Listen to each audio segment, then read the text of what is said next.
Trump's face was a storm of fury, crimson with rage, as his hand shot through the air, jabbing toward his opponent. The microphone rattled as he leaned forward, voice booming over the crowd like a thunderclap. "Stop talking!" The words weren't just loud, they were desperate, cracking through the auditorium with a force meant to silence, to intimidate, to dominate. For a heartbeat, the chaos seemed total. Supporters in the audience roared, jeered, and cheered in equal measure, the sound bouncing off the walls like a riot contained within four corners. But then, freeze. The image seared itself into memory. A nation watching live on screens across living rooms, phones, and feeds stopped breathing. The cameras caught every detail. Trump's jaw clenched, his finger trembling in rage, his voice echoing into stunned silence. And then, the narration of history itself seemed to whisper, the world would remember what came next. Because Obama did not flinch. He didn't meet anger with anger, nor did he raise his volume to claw back the room. Instead, he stood steady, shoulders square, expression almost serene. The contrast was jarring, like fire cracking against ice. Trump screamed, Obama breathed. And in that moment, the drama transcended a stage. It became a reflection of two Americas. The audience leaned in. Viewers at home shifted closer to their screens. This was no ordinary clash of politicians. This was dignity pressed against arrogance, patience against fury, calm against chaos. And while America had seen Trump yell before, at reporters, rivals, even allies, never had the spectacle unfolded with someone refusing to play his game. Never had the noise been met with such disarming silence. The crowd's energy flickered, caught between shock and anticipation. You could feel it, the hum of a moment that could spiral in any direction. Social media feeds lit up in real time, fingers flying over keyboards. Did Trump just lose control? Did Obama just bait him into exposing himself? Trump's breathing grew heavier, his body leaning forward as if trying to close the distance, trying to shout down not just a man, but an idea that terrified him, the idea that composure is stronger than rage. And in that silence, Obama's calm voice cut deeper than any scream. This was not just noise in a crowded hall. It was a window into two visions of leadership. For years, Donald Trump had relied on volume as a weapon. He interrupted reporters until they gave up their questions, shouted down rivals until they looked rattled, and declared victory in rooms where the facts were stacked against him. To his base, it was dominance. To his critics, it was chaos masquerading as power. And yet, time and again, the sheer force of his voice had bent moments to his advantage. Shouting was his shield, rage, his strategy. But on this night, that shield began to crack. Obama had never been the loudest man in the room, and he had no interest in becoming one.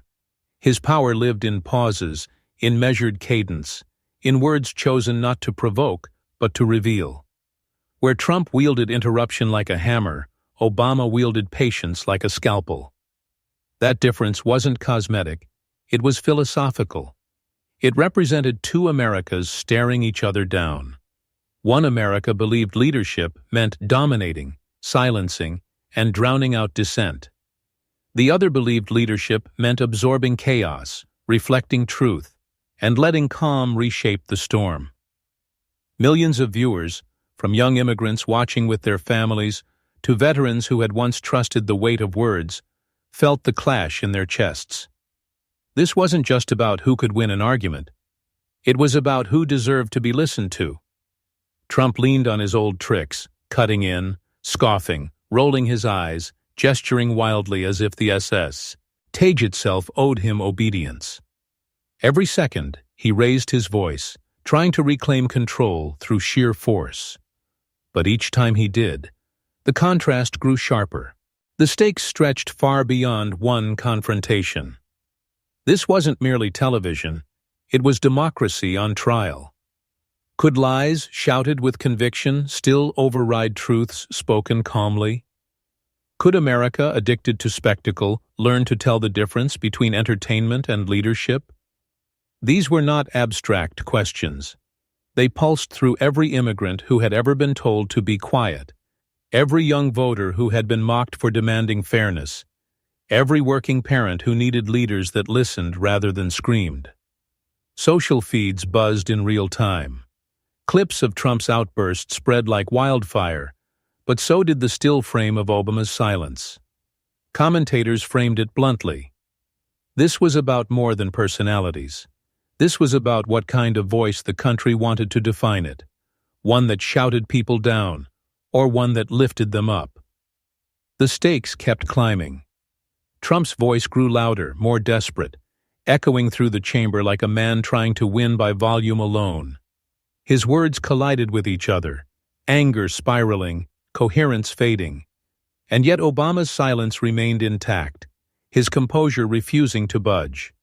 The nation was no longer simply listening to two men, they were measuring two futures. And in that measure, the louder Trump became, the more fragile his authority looked. For beneath every roar there lingered a question he could not drown out. What truth was he so desperate to bury? But as the shouting grew louder, the lie grew clearer. Donald Trump's eruption on stage was not an accident. It was the culmination of a lifetime built on bluster. To understand why his scream of "Stop talking" landed with such desperation, you had to see the pattern, one that had followed him from the golden escalators of Trump Tower to the podiums of presidential debates. Trump's politics were never about persuasion, they were about domination. His playbook was as familiar as it was predictable: insult, overwhelm, repeat. From the very beginning of his campaign, Trump wielded mockery like a weapon. Rivals became caricatures: Little Marco, Crooked Hillary, Sleepy Joe. These nicknames weren't policy arguments, they were schoolyard taunts dressed in a suit and tie. They worked not because they were clever, but because they reduced his opponents into punchlines, stripping them of dignity in the eyes of his cheering crowds. It wasn't debate, it was demolition, performed with the vocabulary of a bully. And when insults weren't enough, Trump turned to fear.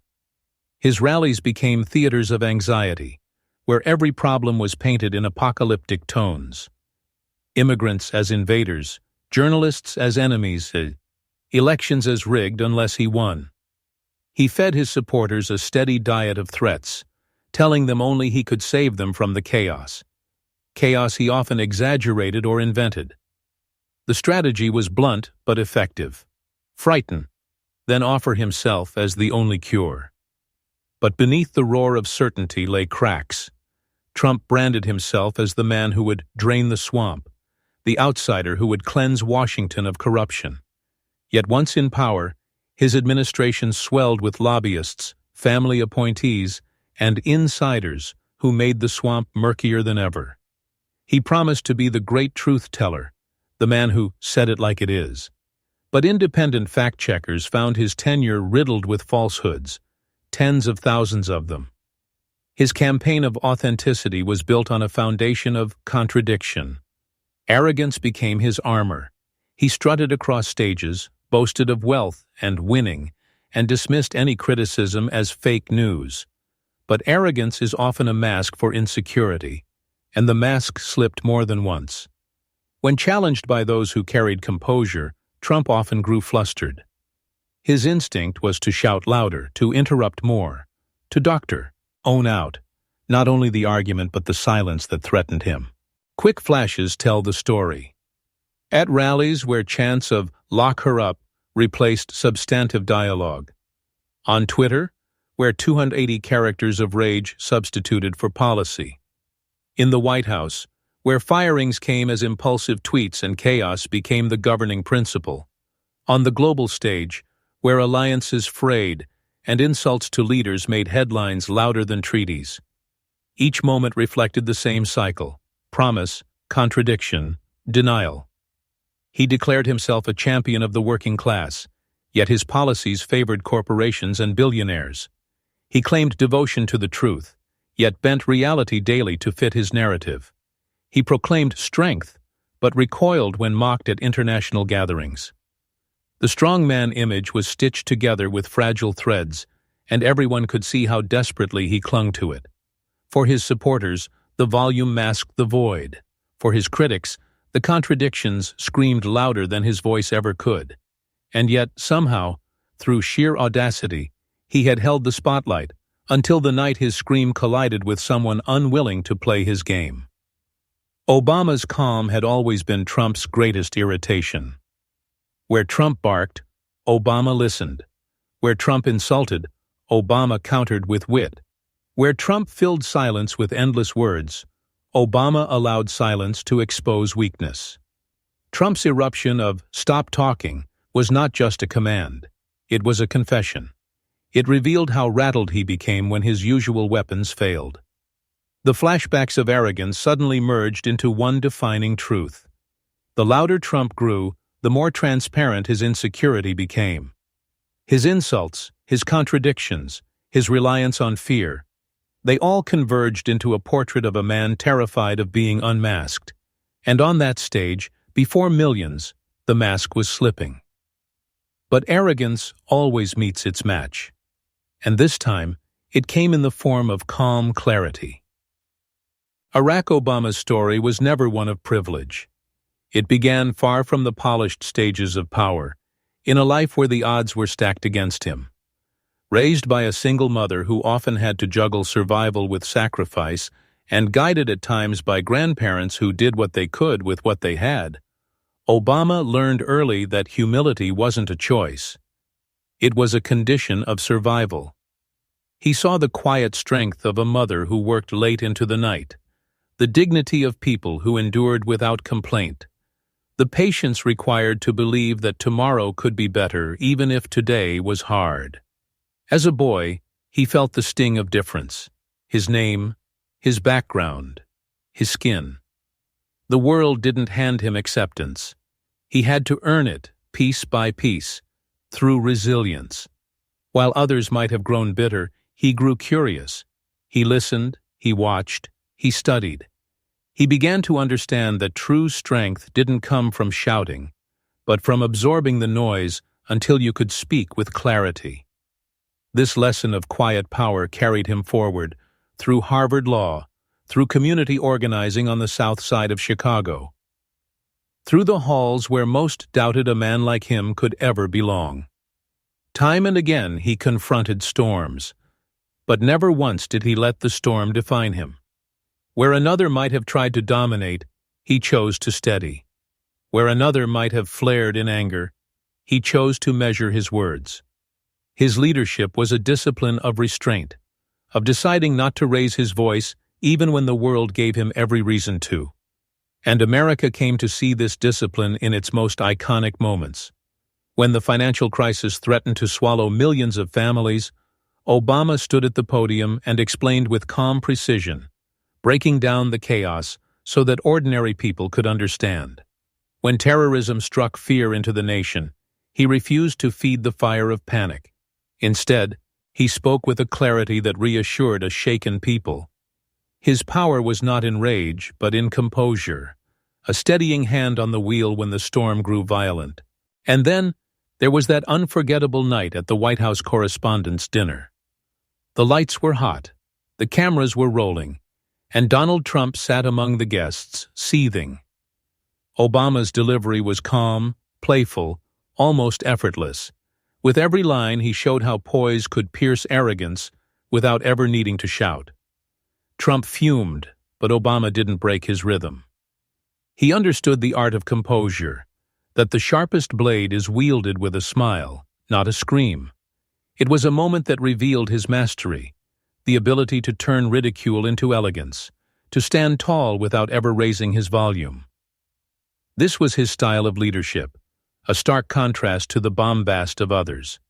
He listened more than he spoke. He measured before he responded. And when he did respond, his words carried a weight that could not be matched by sheer noise.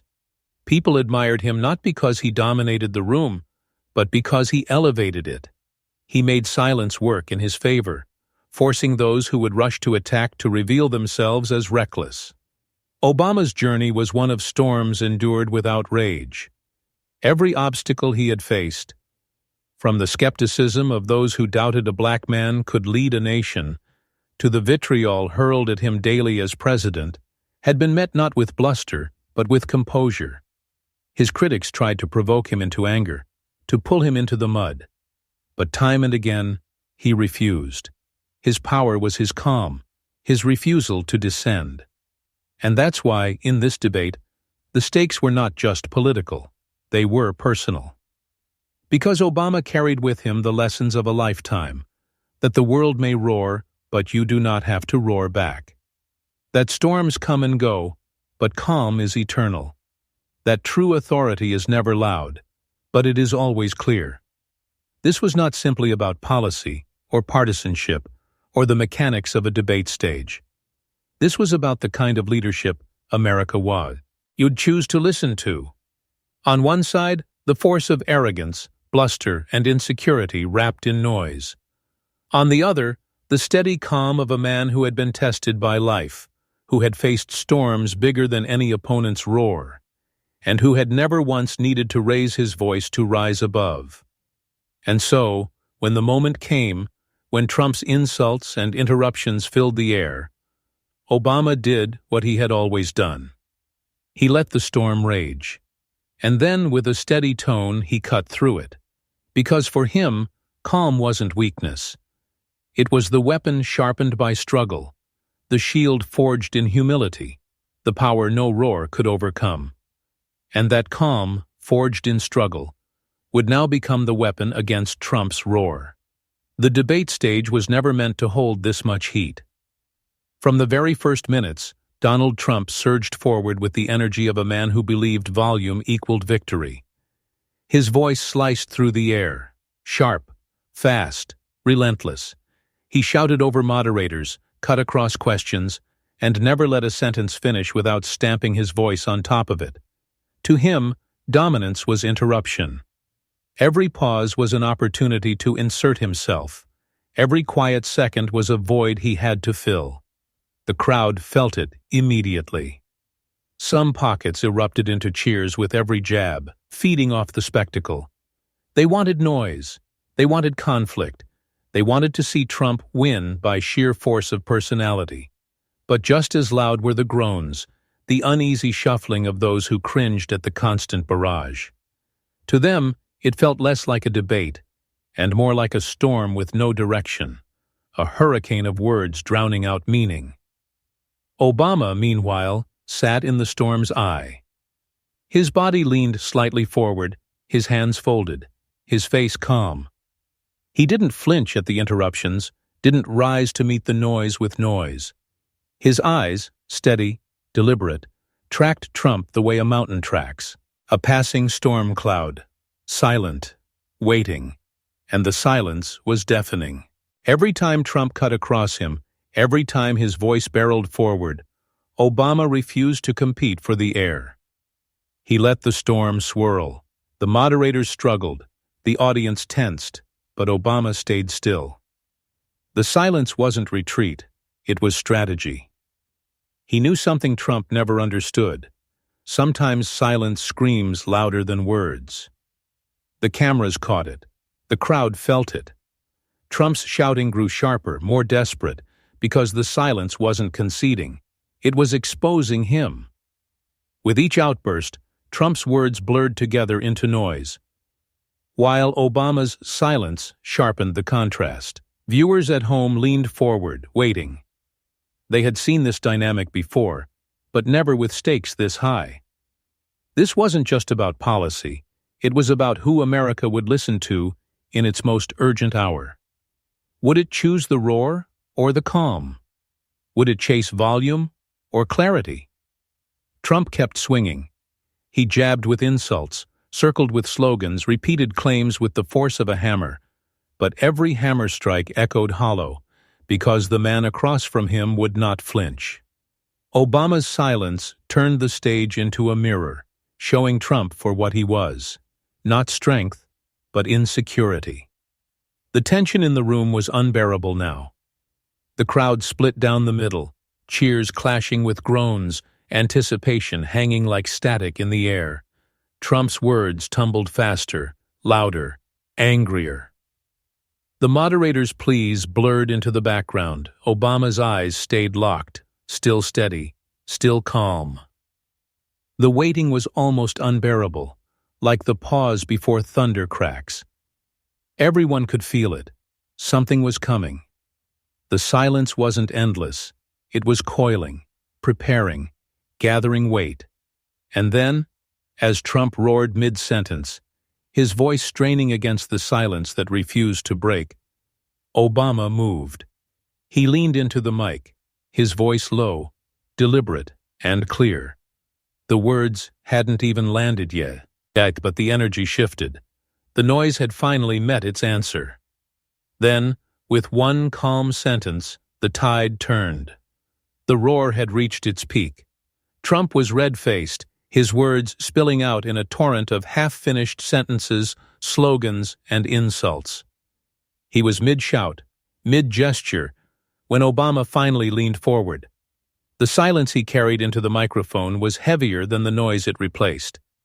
"Donald," he began, his tone even, steady, surgical. "You keep repeating the same claim, but here's the truth." The air shifted. The pause was intentional, sharp enough to pull the entire audience back from the storm. And then, with the precision of a man who had lived his entire career on facts, Obama delivered it. "You promised to drain the swamp, yet your cabinet was filled with more lobbyists, more insiders, more billionaires than any administration in history." The words dropped like stones into water, sending ripples through the crowd. For a moment, there was silence, the kind of silence that follows a truth too sharp to ignore. Then the reaction came, a gasp, scattered applause, a murmur swelling into something bigger. Trump tried to cut in, his voice pitching higher, desperate. "That's not true. That's fake. Everybody knows it. Everybody knows." But Obama didn't flinch. He held up a hand, not commanding, but enough to signal, "The interruption won't work here." Then came the second strike. "And let's talk about the truth-teller image you keep selling." The Washington Post fact-checked your presidency. Over 30,000 false or misleading claims in 4 years. 30,000.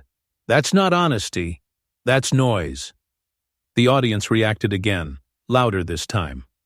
A rumble of applause, some laughter at the sheer magnitude of the number, heads turning as if to say, "Did he really just say that?" On social media, the reaction was instant. Tweets lit up timelines. Obama just ended Trump in 5 words. That's not honesty. That's noise. Bruh, the man brought receipts on stage. This is what leadership looks like. Calm, precise, deadly. Back on stage, Trump's face tightened. The bluster faltered. He fumbled for a comeback, waving his hands, sputtering, "The fake news, they lie. Everybody knows they lie." But the power of his words had evaporated. They landed flat, defensive, desperate. His voice no longer commanded. It scrambled. Obama didn't need to shout. He didn't need to insult. He just let the facts hang there, letting the weight of truth do what Trump's volume could never accomplish. The rhythm was deliberate. Pause, fact, audience reaction. Again and again, the cadence disarmed Trump's fury. Trump lunged again. "You were the worst president. You spied on my campaign. Everyone knows it." Obama's smile was small, but visible. He waited. He let Trump run out of breath, his words tripping over each other. Then he delivered the next cut. "Donald, I don't have to raise my voice because the record speaks for itself. And the record is clear. You inherited a growing economy, and by the time you left office, you left behind job losses and chaos. That's not leadership. That's failure." The audience broke this time. Applause burst through the hall, rising, echoing, unstoppable. Laughter threaded through the cheers. Moderators glanced at each other. They knew what had just happened. The energy of the room had shifted completely, and on Twitter, Instagram, TikTok, it was chaos, of another kind. That's not leadership. That's failure. Put it on a t-shirt. Obama didn't come to debate. He came to bury. The silence, then the kill shot. Legendary. Trump's body language betrayed him now. His shoulders slumped. His jaw tightened. His hands flailed wider as if he could claw the moment back with sheer movement. But the more he flailed, the smaller he looked. The audience wasn't with him anymore.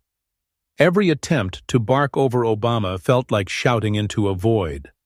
Obama, on the other hand, grew taller with each passing second. Not literally, but in presence. His calm was magnetic. His cadence was flawless. He paused long enough to let people feel the weight of his words, then layered fact on fact, brick on brick, until the wall was unshakable. Another blow landed. You say you care about working people, but your signature achievement? A tax cut that overwhelmingly benefited the wealthiest Americans. That's not populism. That's a con. The crowd erupted. Laughter, clapping, even a few cheers that cut through Trump's attempt at a rebuttal. He tried again. The biggest tax cut in history. Everybody loved it. But his voice was drowned out by the audience, who weren't buying it. The moderators leaned back. They didn't need to intervene anymore. The debate had shifted from a contest to a dismantling. And still, Obama stayed composed. He never raised his volume. He never mocked. He just pointed, calmly, precisely at the contradictions, exposing them in plain sight. And with every fact, Trump's unraveling became clearer. His words shrill, his movements exaggerated, his face the color of frustration. The crescendo came when Obama ended a long pause with a single, devastating sentence. Donald, the presidency is not a reality show. It's reality, and reality caught up with you. The room exploded. Applause surged, laughter spilled over, people stood. Even those who had come uncertain, even those who leaned skeptical, felt it. The weight of dignity, the satisfaction of truth delivered without venom. On screens across the country, phones buzzed with updates, clips replayed instantly, captions stamped across videos. He just dropped. Ped the mic on live TV. This is how you handle a bully. Silence, shouting, facts, fear. Trump opened his mouth, but the words stammered, the confidence gone. He shifted in his stance, glanced at the moderators, his body betraying the desperation of a man who suddenly realized the roar no longer worked. The moment wasn't just a debate exchange. It was symbolic, a live demonstration that calm clarity could shatter bluster, that dignity could expose deceit, that truth, even when spoken softly, could roar louder than the loudest voice in the room. The applause rolled on. Obama stepped back from the microphone, his expression unchanged, calm, deliberate, unshaken. He hadn't shouted, he hadn't insulted, he had simply held the line, and in doing so cut through the storm like a blade. And though the crowd was still echoing, though the stage itself seemed to hum with the aftershocks, the narrator's voice broke in, setting the next stage of the battle. But the real explosion didn't happen on stage. It happened online. The debate may have ended in the hall, but its echoes roared far beyond those walls. Within minutes, clips of the moment were being replayed, shared, and dissected across every corner of the digital world. Hashtags erupted like wildfire, blazing across trending charts. At calm wins, Obama vs. Trump, #facts over fear. Twitter timelines turned into a river of one-liners, screenshots, and memes. One showed Trump mid-yell, face contorted, with Obama's calm stare beside him. Captioned simply, "Noise versus leadership." Another stitched together a slow-motion replay of the takedown with dramatic movie music, turning the debate into a scene straight out of a Hollywood climax. TikTok exploded with edits. Obama's line, "The presidency is not a reality show, it's reality," was synced to everything from rap beats to orchestral drops. Teenagers lip-synced the words as if they were battle bars, while political commentators broke it down frame by frame, praising the restraint, the timing, the precision. On YouTube, compilations titled "Obama Destroys Trump in 30 Seconds" racked up millions of views overnight, the thumbnails all featuring that same juxtaposition. One man shouting, the other standing firm, unshaken. News outlets joined the chorus, their coverage relentless. The clip looped on CNN, MSNBC, BBC, Al Jazeera, anchors describing it as a defining moment in modern debate history. Even networks that had long given Trump a platform struggled to spin it away. Uncharacteristically subdued, one conservative commentator admitted, describing Trump's faltering response. Late-night comedians pounced, weaving the moment into their monologues. One joked, Trump yelled, "Stop talking!" And America said, "Actually, keep going, Mr. Obama." The punchlines landed because the truth was undeniable. The performance gap was too wide to ignore. The ripple effect reached politicians and world leaders. Allies abroad tweeted subtle nods, praising calm, dignified leadership.